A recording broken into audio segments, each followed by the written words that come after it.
Hello नमस्कार, कैसे हैं आप सब लोग। मेरा नाम है राज राजौरिया और स्वागत है आपका। हमारा जो यूट्यूब चैनल था उसका नाम हमने चेंज करके राजौरिया साइंस एकेडमी कर दिया है। क्या कर दिया है? Rajauria science academy. ठीक है। सेल्यूलर सक्सेस एकेडमी थोड़ा सा बच्चों के लिए डिफिकल्ट हो रहा था। कुछ लोगों ने मुझे सजेस्ट किया कि यार इसका नाम थोड़ा सा चेंज कर दो ताकि आपसे जुड़ा हुआ दिखे, लगे कि हम किससे पढ़ रहे हैं, इसलिए इसको थोड़ा सा मॉडिफाई करो। तो उनके कहने पे मैंने अपने जो चैनल था उसका नाम राजौरिया साइंस एकेडमी कर दिया है। तो अब से जो मेरे वीडियो आएंगे वो राजौरिया साइंस एकेडमी वाले चैनल के नाम से आएंगे। ठीक है। तो आई होप आपको पसंद आएगा। और जब भी आपको वीडियो देखना हो तो आप सेल्यूलर सक्सेस एकेडमी सर्च ना करते हुए क्या सर्च करेंगे? Rajauria science academy. ठीक है। आई होप आप लोग अंडरस्टैंड हैं, इस चीज से समझ गए होंगे। तो स्वागत है आपका एक बार फिर से राजौरिया साइंस एकेडमी पर। यहाँ पर हम साइंस के बारे में पूरा पढ़ेंगे, जिसमें हम 9th से लेकर 12th तक का साइंस कवर करने वाले हैं। हर एक चैप्टर, हर एक टॉपिक को बहुत अच्छे से और डिटेल में पढ़ेंगे। हर छोटी बड़ी बारीकियों को लेके चलेंगे। चाहे आपकी कॉम्पिटिटिव एग्जाम हो, चाहे आपका 11th 12th का एग्जाम हो, आपका 9th 10th का एग्जाम हो, जो भी साइंस आपसे एग्जाम में पूछा जाता है, जो टॉपिक इंपॉर्टेंट है, जो एमसीक्यूज इंपॉर्टेंट है, जो प्रश्न आपसे एग्जाम में पूछे जाते हैं, वो हर एक क्वेश्चन, हर एक टॉपिक को हम डिस्कस करेंगे बहुत अच्छे से और डिटेल में। हमारी कोशिश रहेगी कि हम हर एक चैप्टर के हर एक टॉपिक को बहुत अच्छे से और इजी तरीके से समझ के पढ़ सके, समझा सकूं। मैं मेरी भी यही कोशिश रहेगी कि मैं हर एक टॉपिक को बहुत अच्छे से और डिटेल में आपको समझाऊं, ताकि आपसे छोटी से छोटी जो बातें रहती, छोटी से छोटी जो चीजें हैं, वो आपको समझ में आए और आप एग्जाम में बहुत अच्छा करके आए। ठीक है।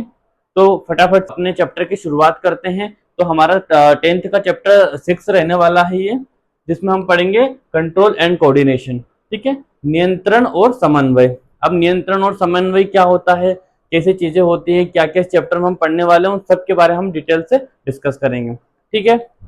ओके, तो हम चैप्टर की शुरुआत करने जा रहे हैं। चैप्टर की शुरुआत में हम पूरा ओवरव्यू देख लेते हैं कि चैप्टर के इस पूरे ओवरव्यू में हम क्या क्या पढ़ने वाले हैं। हम क्या पढ़ेंगे इसमें हम पढ़ेंगे ह्यूमन नर्वस सिस्टम के बारे में। और क्या पढ़ेंगे? हम पढ़ेंगे एंडोक्राइन सिस्टम। और क्या पढ़ेंगे? और हम पढ़ेंगे प्लांट्स के बारे में। क्या पढ़ेंगे? प्लांट्स के बारे में कि उनके अंदर मूवमेंट कैसे होता है। और और हार्मोन्स के बारे में कि प्लांट्स के अंदर कौन कौन से हार्मोन्स रहते हैं, वो कैसे रिएक्ट करते हैं, उनकी वजह से क्या क्या चेंजेस होते हैं प्लांट्स के अंदर। ये सारी चीजें हम पूरा कंप्लीट पढ़ने वाले हैं। ठीक है। आपको ये डायग्राम दिख रहा होगा, आप सोच रहे होंगे कि ये डायग्राम क्यों बनाया है। तो इस डायग्राम के बेसिस पे हम बहुत सारी चीजें बहुत अच्छे से अंडरस्टैंडिंग तरीके से समझने की पूरी कोशिश करेंगे। ठीक है। मान लो कि ये कौन है? ये ह्यूमन है। हमने क्या लिखा? Human nervous system. तो हम ह्यूमन के नर्वस सिस्टम के बारे में पढ़ेंगे कि नर्वस सिस्टम होता क्या है। ठीक है। तो हमारी बॉडी के अंदर एक प्रकार का पूरा जाल है, नसों का एक जाल है, जो कुछ चीजों के द्वारा कंट्रोल होता है, जिससे चीजें कनेक्ट होती है। हम चल फिर पा रहे हैं, हम देख पा रहे हैं, सुन पा रहे हैं, सूंघ पा रहे हैं, खा पा रहे हैं, उसका टेस्ट जो आता है उसको हम महसूस कर पा रहे हैं। तो ये जितनी भी सारी चीजें हमारी बॉडी के अंदर हो रही है, वो कोई तो ऐसा सिस्टम होगा हमारे शरीर के अंदर जो इनको कंट्रोल करता होगा, जिसकी वजह से ये सारी चीजें होती है इजीली और आसानी से। ठीक है। हमें चलना है, हमें कहाँ पैर रखना, हम चल रहे चलते चलते हमारे सामने कोई गड्ढा आ जाता है तो हम क्या करते हैं? साइड से होकर निकल जाते हैं। हमारी बॉडी के अंदर कोई तो ऐसा केंद्र, एक सेंट्रल पॉइंट होगा जिसके द्वारा हमें ऐसा संकेत मिला कि हम रिस्पॉन्स कर पाए कि हमें इस गड्ढे में पैर नहीं रखना है, हमें समझ आ पाए उस चीज से। तो ये सारी चीजों के बारे में हम आज बहुत डिटेल में और एक एक चीजों को बहुत बारीकी से हम बहुत कंप्लीट करने वाले हैं। ठीक है। मेरे साथ बने रहिए। चैनल को सब्सक्राइब कर लेना, अपने दोस्तों के साथ शेयर कर देना, ताकि वो लोग भी बहुत अच्छे से इस चैप्टर को समझ पाए। ठीक है। चैप्टर कठिन है। जब भी एग्जाम में क्वेश्चन पेपर बनता है तो इस चैप्टर को याद किया जाता है कि इस चैप्टर से कौन सा क्वेश्चन उठाना है, क्योंकि थोड़ा सा अगर आपको डिफिकल्ट पेपर को डिफिकल्टी की ओर अगर ले जाना होता है एग्जामिनर को, तो वो क्या करेगा? इस चैप्टर से क्वेश्चन उठाते हैं, क्योंकि ये चैप्टर है अंडरस्टैंडिंग वाला, समझ वाला। आता सभी को है, लेकिन समझना इस चैप्टर को थोड़ा मुश्किल हो जाता है। तो हम छोटी छोटी चीजों को बहुत धीरे और आसानी से एक एक करके समझेंगे पूरा। ठीक है। मान लीजिए ये हमारे पास क्या है? एक ह्यूमन बॉडी का स्ट्रक्चर पूरा हमने बनाया है। इसमें हमको पढ़ना है पहला ये क्या? Human nervous system. इसके बारे में हम पढ़ेंगे। तो क्या होता है ह्यूमन नर्वस सिस्टम? ठीक है। तो जो ह्यूमन नर्वस सिस्टम होता है, क्या पढ़ेंगे? Human nervous system. ठीक है। तो जो ह्यूमन नर्वस सिस्टम होता है, ह्यूमन का जो नर्वस सिस्टम होता है, इसको हम क्या बोलते हैं? तंत्रिका तंत्र। क्या बोलेंगे? तंत्रिका तंत्र। तो जो मनुष्य का जो तंत्रिका तंत्र होता है ये दो भागों से मिलकर बना होता है। मीन्स इसके दो पार्ट होते हैं। कौन कौन से? एक होता है सीएनएस और दूसरा होता है पीएनएस। क्या होता है सर सीएनएस क्या होता है और पीएनएस क्या होता है? तो सीएनएस होता है सेंट्रल नर्वस सिस्टम। क्या होता है? Central nervous system. और दूसरा होता है पीएनएस, इसको हम बोलते हैं पेरिफेरल नर्वस सिस्टम। ठीक है, आपको कितना याद रखना है कि जो ह्यूमन का नर्वस सिस्टम होता है वो दो पार्ट होते हैं। पहला होता है सीएनएस जिसको हम बोलते हैं सेंट्रल नर्वस सिस्टम, दूसरा होता है पीएनएस जिसको हम बोलते हैं पेरिफेरल नर्वस सिस्टम। अब क्या होता है सेंट्रल नर्वस सिस्टम और क्या होता है पेरिफेरल नर्वस सिस्टम? ठीक है, ये डायग्राम देखना। सेंट्रल से आपको समझ में आ रहा हो कि जो चीजें सेंटर में है, जो चीजें हमारी बॉडी के सेंटर में है वो सेंटर में आ जाएगी, उसको हम बोलते हैं सेंट्रल। तो हमारी बॉडी के सेंटर में क्या है? क्या है हमारी बॉडी के सेंटर में? एक तो है हमारा ब्रेन। क्या है? ब्रेन। और दूसरा क्या है? ब्रेन से जुड़ा हुआ हमारा स्पाइनल कार्ड। क्या है? मेरुरज्जु हम बोलते हैं इसको, स्पाइनल कार्ड। दूसरा है हमारा मस्तिष्क। ये पूरी बॉडी का आप अलाइनमेंट देखना। पूरी बॉडी के अंदर मान लीजिए हमारी बॉडी का स्ट्रक्चर है, मैं खड़ा हूं मान लो सामने, तो मेरे सेंटर में क्या है? मेरा हेड है। मेरे हेड के अंदर क्या है? मेरा ब्रेन। और ब्रेन से जुड़ा हुआ क्या है? स्पाइनल कॉर्ड है। ठीक है, तो सीएनएस के अंदर क्या आ जाएगा? सीएनएस के अंदर आ जाएगा हमारा ब्रेन और क्या आ जाएगा? Plus spinal cord. याद रखना, अगर आपसे कोई पूछे कि सीएनएस सिस्टम के अंदर कौन कौन सी चीजें आती है, तो हमारा ब्रेन और स्पाइनल कॉर्ड। ये एग्जाम में भी आपसे एमसीक्यू में पूछा जा सकता है कि सीएनएस जो सिस्टम होता है हमारा, उसके अंदर कौन कौन सी चीजें जुड़ी हुई रहती है, उसके अंदर कौन कौन से पार्ट होते हैं। एक होता है हमारा ब्रेन और दूसरा होता है स्पाइनल कॉर्ड। ठीक है, ये चीज आप याद रखना। तो ये जो ब्रेन और स्पाइनल कॉर्ड से जो मिलकर बनता है वो कौन सा तंत्र है हमारा? वो है हमारा सीएनएस, सेंट्रल नर्वस सिस्टम। ठीक है, ये तो हो गया हमारा सीएनएस। और पेरिफेरल नर्वस सिस्टम क्या होता है? पेरिफेरल नर्वस सिस्टम होता है, पेरिफेरल नर्वस सिस्टम के अंदर क्या होती है? बहुत सारी नर्व्स होती है। क्या होती है? बहुत सारी नर्व्स होती है। नर्व्स का ग्रुप होता है, उन्हीं को हम क्या बोलते हैं? Peripheral nervous system. अब ये कैसे जुड़ी रहती है देखना। मान लीजिए हमारा हाथ है, तो ये हाथ की हड्डी से जुड़ी हुई है। कुछ नसें जो कहाँ रहती है? कुछ नसें सीधे दिमाग तक जाती है। ठीक है, कुछ स्पाइनल कॉर्ड में अटैच हो रही है।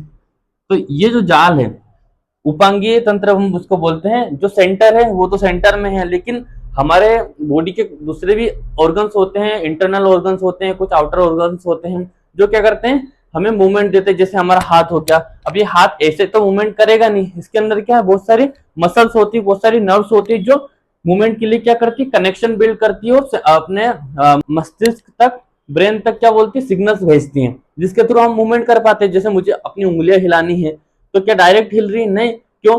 ब्रेन तक सिग्नल गया, सिग्नल ने वापस इफेक्टर, रिफेक्टर के थ्रू क्या होता है? सिग्नल्स को ट्रांसमिट किया जाता है, उसके थ्रू हम मूवमेंट कर पाते हैं। चलना फिरना हो, बोलना हो, बहुत सारी चीजें जो कंट्रोल होती है। तो किनके द्वारा होती है?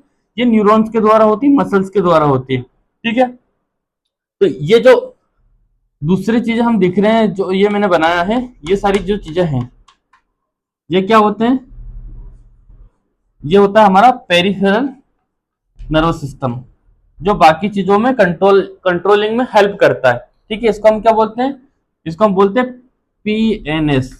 क्या होता है? Peripheral nervous system. ठीक है, आगे आपको समझ में क्या? सीएनएस और पीएनएस। ह्यूमन का नर्वस सिस्टम कितने भागों का बना होता है? दो भागों का। एक होता है सीएनएस, दूसरा होता है पीएनएस।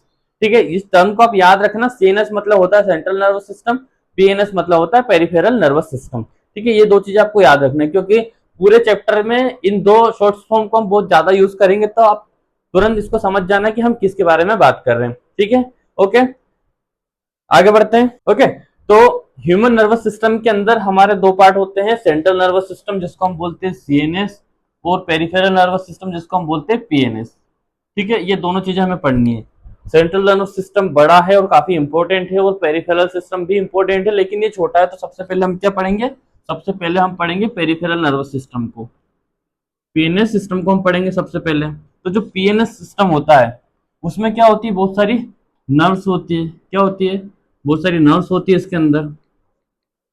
ठीक है, कितने प्रकार की नर्व्स होती है? तो इसके अंदर तीन प्रकार की नर्व्स होती है। कितने प्रकार की? तीन प्रकार की नर्व से मिलकर ये बना होता है। ठीक है, कौन कौन सी? तो सबसे पहली जो नर्व्स होती है हमारी, वो होती है स्पाइनल नर्व्स। कौन सी? Spinal nerves. क्या होती है स्पाइनल नर्व्स? याद रखना, जो नर्व्स हमारे स्पाइनल कोड से सीधे अटैच होती है उन्हें हम बोलते हैं स्पाइनल नर्व्स। ठीक है, आगे समझ में। मान लो कि ये हमारे पास क्या है, ये हमारी स्पाइनल कॉर्ड है। ठीक है, अब इस स्पाइनल कॉर्ड से जो नसें हमारी डायरेक्ट कनेक्ट होती है, ठीक है, ये जो नसें हैं जो स्पाइनल कॉर्ड से सीधे अटैच हो रही हैं, यही नसें क्या होती है हमारी स्पाइनल नर्व्स होती है। ठीक है, दूसरा देखना, दूसरा है पेरिफेरल नर्व्स, दूसरा है क्रेनियल नर्व्स। क्या है? Cranial nerves. अब क्रेनियल क्या होता है? स्पाइनल तो समझ में आ गया आपको कि स्पाइनल जो हमारी बेच की रीढ़ की हड्डी होती है उसके अंदर हमारा स्पाइनल कोड होता है। उस स्पाइनल कोड से जो मसल्स हमारी अटैच होती है, जो नसें हमारी अटैच होती है, उन्हें हम बोलते हैं स्पाइनल नर्व्स। ठीक है, दूसरा देखना, दूसरा है क्रेनियल नर्व्स। अब क्रेनियल क्या होता है? खोपड़ी में। खोपड़ी में क्या रहता है? ब्रेन। तो जो नर्व्स हमारी ब्रेन से अटैच होती है, क्या होती है? जो नर्व्स ब्रेन से कनेक्ट नर्व्स होती ना, उन्हीं को हम क्या बोलते हैं? क्रेनियल नर्व्स कहते हैं। आगे समझ में। पहला, जो स्पाइनल कोड से अटैच है वो हमारी स्पाइनल नर्व्स होती है, और जो ब्रेन से कनेक्ट होती है वो हमारी क्रेनियल नर्व्स होती है। ठीक है, इन क्रेनियल नर्व्स के अंदर, इन नर्व्स के अंदर क्या होते हैं? हमारे सेंसरी और जो मोटर न्यूरॉन्स होते हैं वो भी इनके अंदर आते हैं। दोनों प्रकार के जो न्यूरॉन्स होते हैं, सेंसरी न्यूरॉन्स और मोटर न्यूरॉन्स, वो क्रेनियल नर्व्स के अंदर आती है हमारी। क्योंकि क्या करते हैं ये सेंसरी न्यूरॉन्स क्या होते हैं, मोटर न्यूरॉन्स क्या होती है, हम आगे एक एक को डिटेल में पढ़ेंगे। अब बस अभी आप इतना समझे कि ये क्या करते हैं, ये सिग्नल्स को लाने और ले जाने का काम करते हैं। ये जो न्यूरॉन्स होते हैं, सेंसरी न्यूरॉन्स और मोटर न्यूरॉन्स, दो प्रकार के न्यूरॉन्स होते हैं जो सिग्नल को लाने और ले जाने का काम करते हैं। तो ये न्यूरॉन्स किसके अंदर अटैच होते हैं? क्रेनियल नर्व्स के अंदर। ठीक है, थर्ड है हमारा विसरल नर्व्स। क्या है? Visceral nerves. ये क्या होती है? विसरल नर्व्स वे नर्व्स होती हैं जो क्या करते हैं, कनेक्ट तो कहां से होती है? स्पाइनल कॉर्ड से होती है। एक तरफ कहां से कनेक्ट होती है? स्पाइनल कॉर्ड से, और दूसरी तरफ होती है हमारे जो इंटरनल ऑर्गन्स हो गए जैसे किडनी, लिवर वगैरह, इनसे कनेक्ट रहती है। तो ऐसी नर्व्स को हम बोलते हैं विसरल नर्व्स, जो क्या करती है हमारे इंटरनल ऑर्गन से कनेक्ट रहती है, कनेक्ट विथ इंटरनल ऑर्गन। और अराइज कहां से होती है, निकलती कहां से है? स्पाइनल कॉर्ड से। ठीक है, इसके अंदर भी सेंसरी, दो हमारे जो न्यूरॉन्स होते हैं, सेंसरी और मोटर न्यूरॉन्स, दोनों प्रकार के न्यूरॉन्स इसके अंदर होते हैं। ठीक है, आगे आपको पेरिफेरल नर्वस सिस्टम है जो आपको आगे समझ में। ठीक है, आई होप आ गया होगा। ठीक है, अगला क्या रहेगा हमारा? Central nervous system. तो पेरिफेरल नर्वस सिस्टम बस इतना है कि उसमें तीन प्रकार की नर्व्स होती हैं। स्पाइनल नर्व जो स्पाइनल कॉर्ड से कनेक्ट रहती है, क्रेनियल नर्व जो ब्रेन से कनेक्ट होती है, और विसरल नर्व जो इंटरनल ऑर्गन से कनेक्ट होती है और निकलती कहां से? स्पाइनल कॉर्ड से। ठीक है, ओके। अगला हम पढ़ेंगे सेंट्रल नर्वस सिस्टम के बारे में।